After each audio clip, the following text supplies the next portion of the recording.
प्रतिष्ठित अशा एशियाटिक सोसायटीची निवडणूक पुन्हा एकदा स्थगित झाली आहे आणि लांबणीवर गेली आहे। मागील 3 महिन्यांपासून ही निवडणूक पुढे ढकलली जाते आहे। शुक्रवारी या निवडणुकीच्या संदर्भात धर्मादाय आयुक्तांच्या समोर सुनावणी पार पडली। धर्मादाय आयुक्तांनी या निवडणुकीला स्थगिती दिली आहे। धर्मादाय आयुक्तांनी नेमलेल्या निरीक्षकांच्या मदतीनं व्यवस्थापन मंडळामधील 5 सदस्यांची उपसमिती यापुढे या संस्थेचा दैनंदिन कारभार बघणार आहे। या मुद्द्यांवरती माजी खासदार कुमार केतकर यांच्यासोबत बातचीत केली आहे। आमचे प्रतिनिधी अजय माने यांनी। कोणत्या तारखेपासून सदस्य मानायचे की जे मतदाराला मतदान करायला योग्य आहेत हा वादाचा मुद्दा आहे, पण तोही मॅनेजिंग कमिटीने निकालात काढलेला होता की जे 15 ऑक्टोबरपर्यंत मतदार झालेले आहेत। 2 प्रकारचे मतदार, एक वार्षिक म्हणजे जो वाचक मतदार आहे तो, आणि एक लाईफ मेंबर।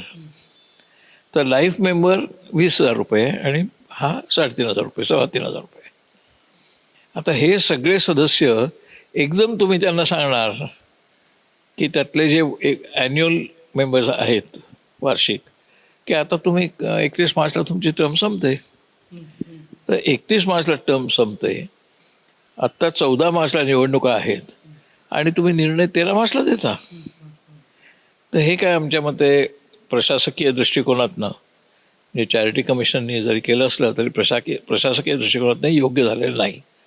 काय योग्य झालं नाही याच्या पाठीमागे कोणाचा हात आहे, कोणाचा याच्यात लाभ होणार आहे पुढे ढकलून, ह्याच्याबद्दल मी आरोप काही करणार नाही, कारण साधारणपणे महाराष्ट्रातल्या लोकांना अशा टाईपची कारस्थानं कोण करतो याचा साधारण अंदाज आहे। परंतु हा प्रकार आहे, कारस्थानाचा एक प्रकार आहे असं आम्हाला वाटतं।